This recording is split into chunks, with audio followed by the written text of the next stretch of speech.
for Environmental Policy and Housing here at CalSTA. Appreciate everyone joining for this webinar on the Climate Action Plan for Transportation Infrastructure and the implementation work we've been doing at CalSTA and across state government since its adoption in July. We have on the agenda here today for you some opening remarks from our Undersecretary, Alyssa Knove, and then followed by a presentation by me, where we'll go through a brief CAPTI overview, followed by some early implementation efforts that are already underway and some stakeholder opportunities. And then we'll conclude with a Q&A session, as Natalie mentioned. So to get us going here, I will turn it over to Undersecretary Knove. Thank you, Darwin, and good afternoon, everyone. Happy to be here today with you to share a little bit what we've been working on with CAPTI implementation. After many conversations and extensive dialogue with our partners over the past 2 years, I am happy to say that CAPTI was released on July 12th and is now available on our website. This plan, which helps implement the Governor's Climate Change Executive Orders N1919 and N7920, will guide state transportation investments, prioritizing projects that further our climate, equity, and public health goals. It will help us work within our existing funding frameworks to prioritize multimodal transportation solutions that will help us reduce BMT and ultimately GHGs while providing increased and more equitable travel options.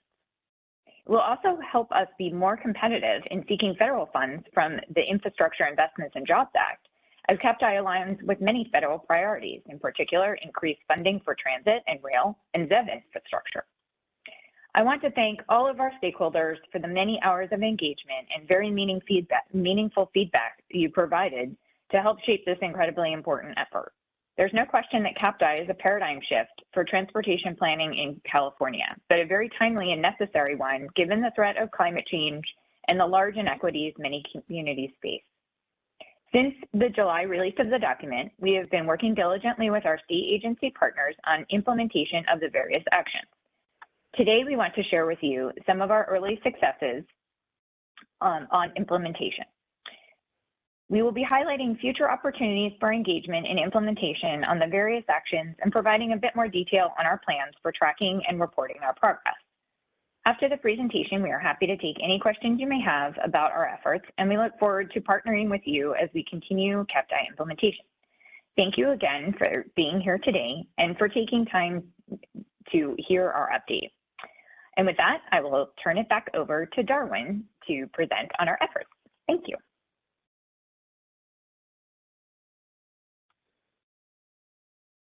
Great. Well, thank you so much for those remarks, Alyssa, and for setting the stage for this presentation. I'm going to go ahead and share my screen again here.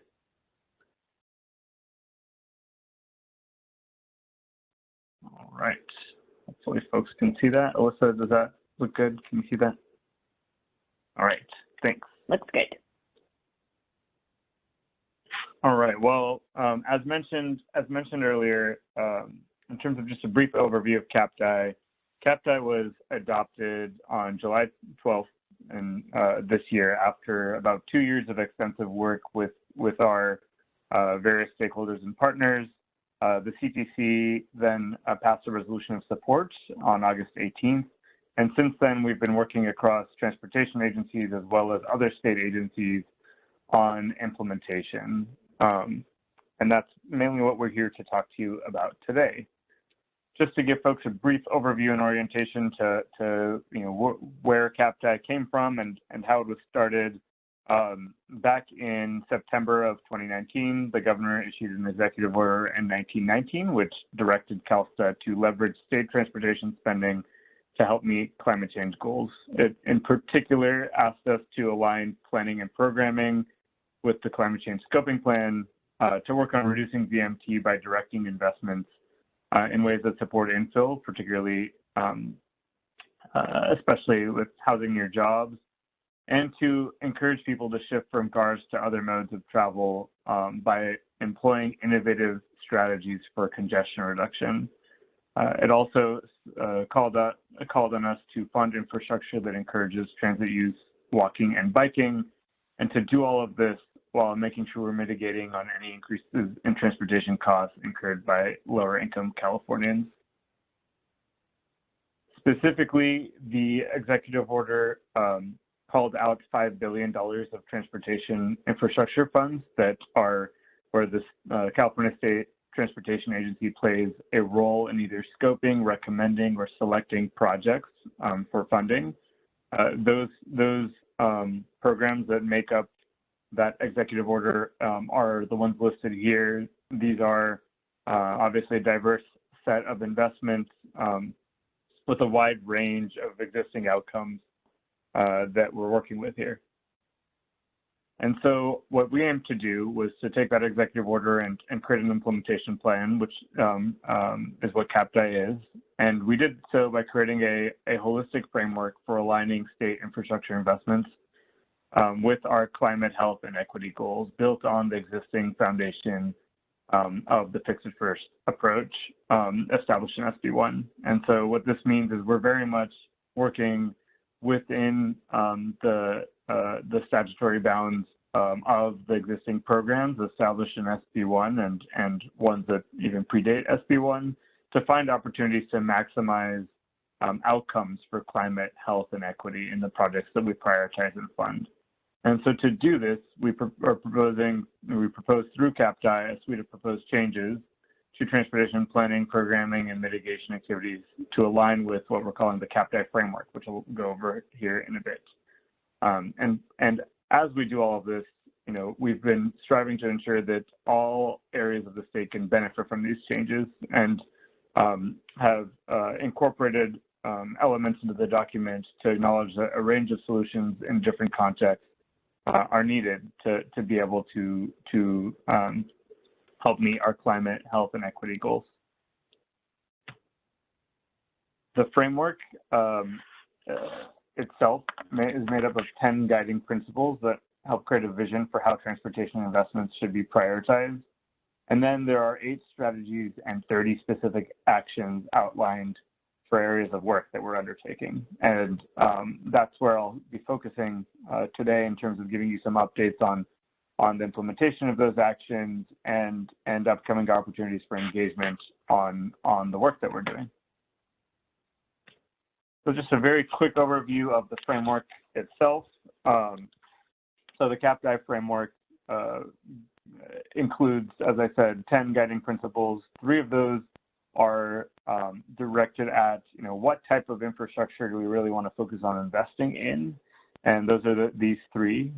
So first, we want to build towards an integrated statewide rail and transit network. That's a key and integral part of CAPTI. We need to invest in networks of safe and accessible bicycle and pedestrian infrastructure, particularly to support kind of first mile, last mile solutions to and from that transit network, as well as to provide access to services, jobs, and amenities in neighborhoods to increase accessibility for folks. And then finally, we need to make sure that as we will continue to be dependent on vehicles, even with robust investments in transit, rail, and active transportation, that we invest in light, medium, and heavy-duty zero-emission vehicle infrastructure to help clean the fleet as we try to tackle climate change. Then we have 7 CAPTI principles, kind of supportive principles that I kind of like to think of as the how. So as we make those investments, how do we make those investments, and what principles should guide our work? And so first, we need to make sure that we are strengthening our commitment to social and racial equity by reducing public health and economic harms, and then going further and trying to maximize community benefits to those communities. So not just thinking about how do we minimize harm, but how are we actually serving our most vulnerable communities with our projects. Along those same lines, and thinking about safety improvements, we, through the CAPTI framework, want to shift our focus on safety to really about reducing fatalities and severe injuries for all users towards zero. and really thinking about the impact on human life as we think about safety, instead of just a general view on collision reduction, and focusing particularly in these areas. Next, as we work towards implementing CAPTI and reducing our greenhouse gas emissions across the transportation sector, we also need to realize that climate impacts are here already, and we will be feeling them. And so assessing physical climate risk and starting to address those climate risks through our projects is also a key part of what we need to do moving forward. Next, a big one is making sure that we promote projects that do not increase passenger vehicle travel. We know with a large body of research that highway capacity expansion projects can induce additional vehicle travel, and we need to make sure that as we're making investments to reduce VMT, that we're not undermining those investments in making major additional VMT increasing project investments or projects that have a significant VMT impact. We also need to promote compact infill development while protecting residents and business from displacement. We can do this through prioritizing transportation projects that support more compact development.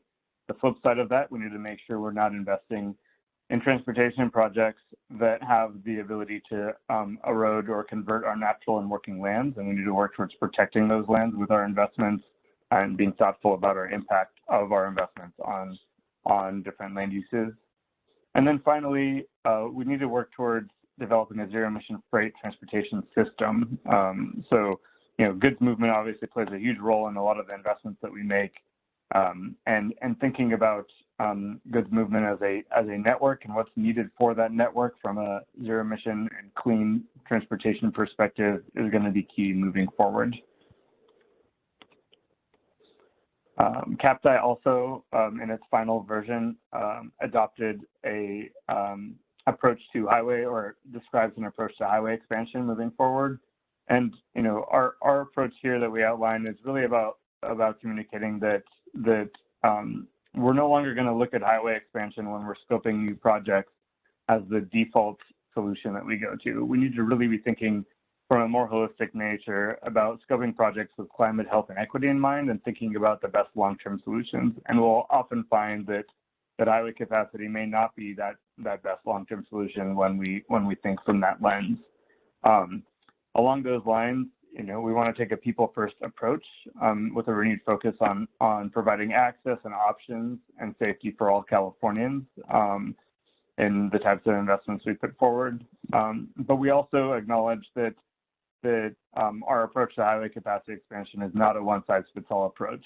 CAPTI makes very clear that what we're really, one of the key externalities of capacity expansion that we're really talking about here is the potential for a project to induce significant travel. And that will be one of the key drivers in thinking about and determining, the impact of a project and whether capacity is the right solution or not. So that was an overview of work we've done up until adoption and the plan itself that went out in July. Now I wanted to kind of shift towards the work we've done since then and the implementation efforts that we currently have underway. So our implementation approach on CAPTI, I think, kind of is threefold. There's one, the broad and overarching framework itself.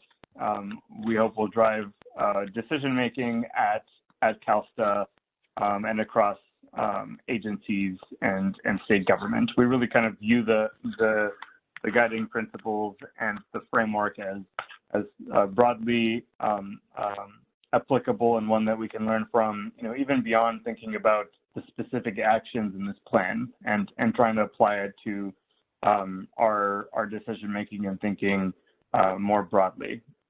Then, there's the more specific efforts underway on implementation around, interagency efforts to implement the various actions outlined in the plan. And I'll get into some more detail on our progress and some of that here. And that's obviously kind of the heart of what we'll be tracking, monitoring, and reporting on in terms of CAPTI progress moving forward. As part of that, there are various program guidelines for the programs that I mentioned earlier, the funding programs, that will play a key role in implementation. They play a key role in actually realizing those changes that we outlined and those actions. And so, those opportunities are key ones to engage in, as we'll discuss here in a bit.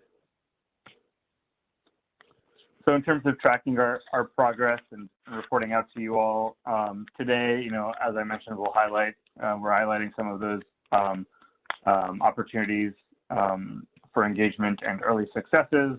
We'll also have a much more detailed progress report and an annual report on implementation of progress that will be released next fall.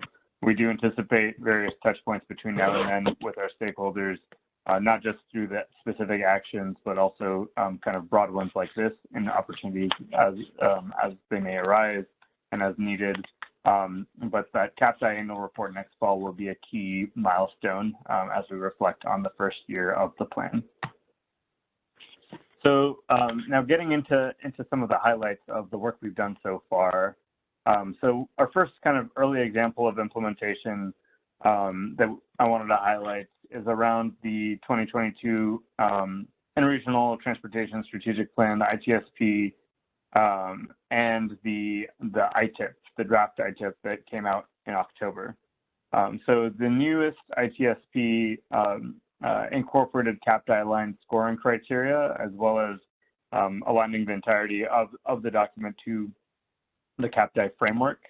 And that scoring criteria listed in the ITSP was then used for decision-making purposes in creating the draft 2022 ITIP. And so this document is really about driving decisions regarding investments on in-regional travel across the states. And the new ITIP actually proposes 11 new projects, 2 active transportation projects, 1 highway project, and 8 passenger rail projects as new investments in part of the ITIP for a total of $108 million. These projects, which reflect the priorities described in the 2021 ITSP, help us implement CAPTI and work towards our climate, health, and equity goals by increasing safe transportation options for the traveling public. And with the programming of these projects, over half of the ITIP investments, 2022 proposed ITIP investments, will be for rail, transit, or active transportation infrastructure, which is a huge shift and an exciting development moving forward. There are also 5 existing ITIP projects that will receive new funding in this ITIP cycle as well, as part of the action that we committed to in CAPTI to both bring along existing legacy projects that need further phases funded while working to put in early phases of new projects that are aligned with CAPTI into the document. So excited to see that moving forward and the discussions at the CTC over the next few months as we work towards adoption of the ITIP. The next item I wanted to highlight is our Transit and Intercity Rail Capital Program. The guidelines for this program for TIRCP were published on November 19th and incorporated changes in alignment with CAPTI actions. Draft guidelines came out earlier this summer, and then there was a stakeholder outreach process to land on the final guidelines that were just adopted last month. Some of the revisions made to TIRCP include adding pro-housing scoring criteria to help implement Action 7.1 in CAPTI.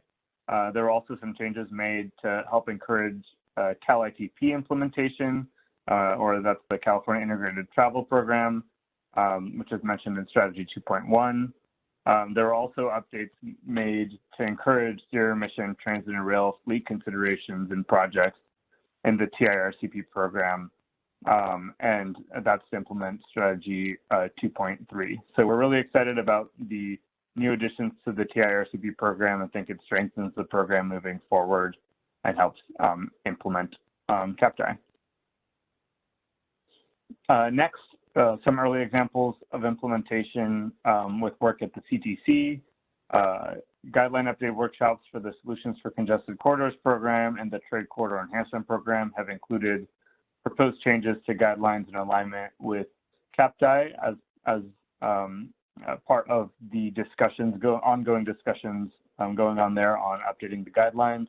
Some of the discussions and considerations that have occurred include VMT-related criteria in the Solutions for Congested Corridors program, zero-emission vehicle-related criteria in the Trade Corridor Enhancement program, considerations in multiple programs regarding collecting information on climate adaptation, and then, as I'll cover here in a second, also some considerations and discussions around pro-housing. So moving on to pro-housing, another example of implementation. A variety of state-funded transportation programs are discussing the inclusion of pro-housing elements in their guidelines. I mentioned TIRCP has already done so, as well as some other wins that occurred prior to CAPTI adoption. Other programs where it's currently under consideration here include the ATP program, the Sustainable Transportation Planning Grant Program, the Local Partnerships Program, and Solutions for Congested Corridors. So those discussions will continue through those guidelines updates process to see how pro-housing can be included. So that's kind of some of the early work that's already occurred and some of our early successes, but there's plenty more work to do over the next few years. And I just wanted to kind of highlight over the next few months some of the upcoming stakeholder engagement opportunities. So in terms of very short order here, in winter 2022, starting just in a week here, a couple things I wanted to highlight. On December 15th, we will be launching our roadway pricing working group that was promised in CAPTI.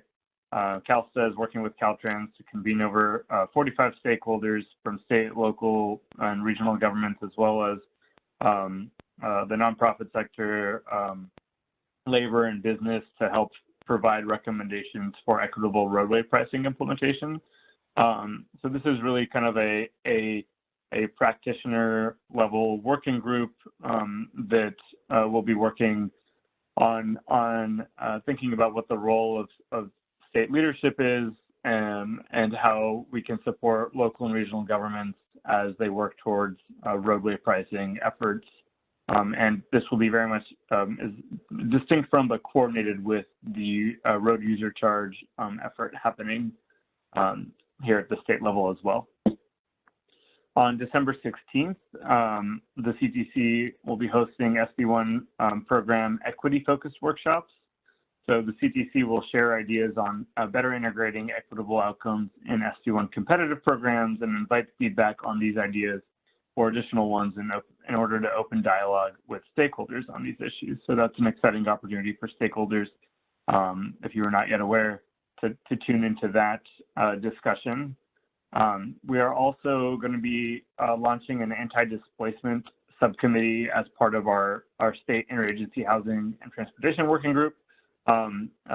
This is a state internal working group, but that working group will organize stakeholder engagement opportunities in 2022 to explore anti-displacement strategies that can be incentivized through state transportation funding programs. So I'm excited to do that interagency work, which is really going to be a huge collaboration across numerous agencies across state government. Moving into spring of next year, some other opportunities coming up. CTC will be providing technical assistance, as mentioned in CAPTI, by offering bi-weekly sessions to project applicants for SD1 programs. I think this is particularly important given some of the new additions and programs aligned to CAPTI. And so we're really looking forward to that. And in spring of 2022, CalSTA and Caltrans will work together in collaboration with our rural transportation partners to put together a sustainable rural transportation convening that will discuss how state transportation programs can better support rural sustainable transportation solutions. So very much looking forward to working with our rural partners to pull that convening together and have a discussion on how to further strengthen our programs to support rural projects. We're also, CalSTA, CTC, and Caltrans are working in coordination to host statewide equity listening sessions to gain input from community members and equity stakeholders. And this will really help, in addition to the CTC roundtable discussions that have been happening, will help scope the structure and responsibilities for the future Transportation, Equity, and Environmental Environmental Justice Committee that we have mentioned in CAPTI and agreed to create in CAPTI. Another couple things to highlight here, regional transportation planning guidelines, RTP guideline update.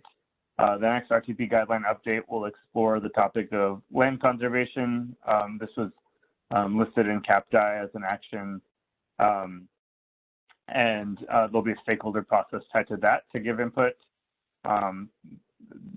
Another CTC action will be continued SB1 guideline workshops leading into guideline adoption, I believe, next summer.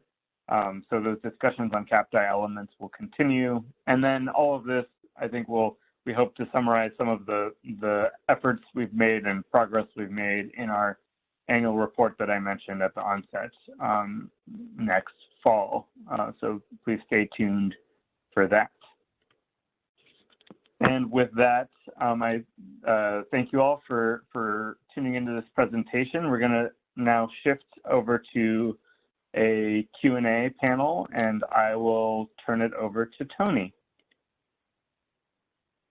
Hey, good afternoon, everybody. Tony Dang, Acting Deputy Director for Sustainability at Caltrans. For those of you who are participating on the computer, please enter any questions that you may have in the chat and direct them to all panelists. We've also been hearing that a number of you are only joining by phone. If you have a question and you're joining by phone, please email questions directly to me at tony.dang@dot.ca.gov, and I'll make sure to include that in our Q&A mix.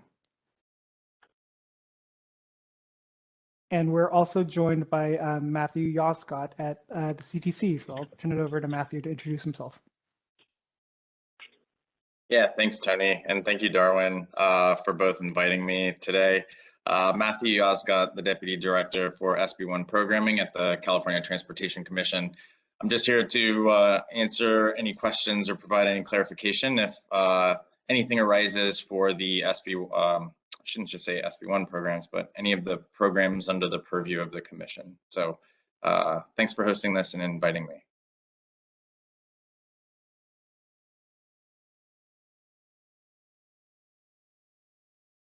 All right, we'll give folks a minute or two to formulate their thoughts and submit questions via email or chat. And while we're waiting for that, I just wanted to vocalize a quick apology. I've heard we're having some technical difficulties in terms of some folks are having trouble getting in via WebEx and have only had a phone-in option, so apologies for that. As a reminder, we will be posting this presentation, so if you weren't able to see the slides, that will be posted after this event, and we will also have the slide deck available for you as well for folks to take a look. So if you are calling in by phone, please feel free to either email in by chat, or if you'd like to ask a verbal question, I believe we do have the option to unmute you. So if you raise your hand, we can try to do that as well. That's easier.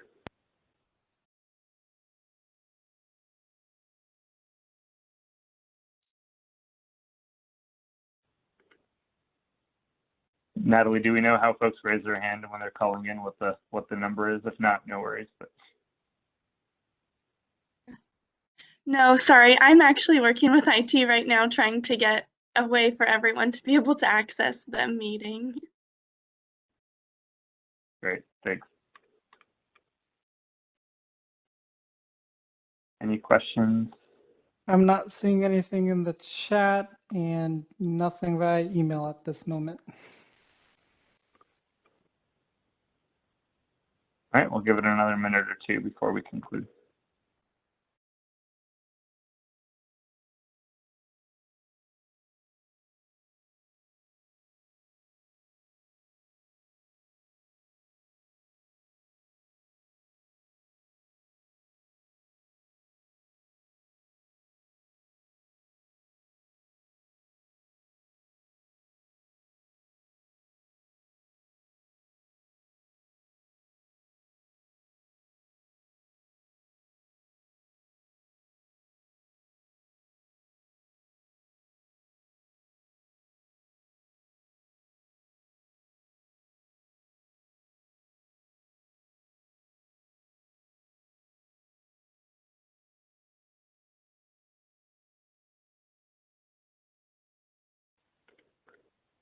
All right, well, seeing no questions, thank you everyone for joining.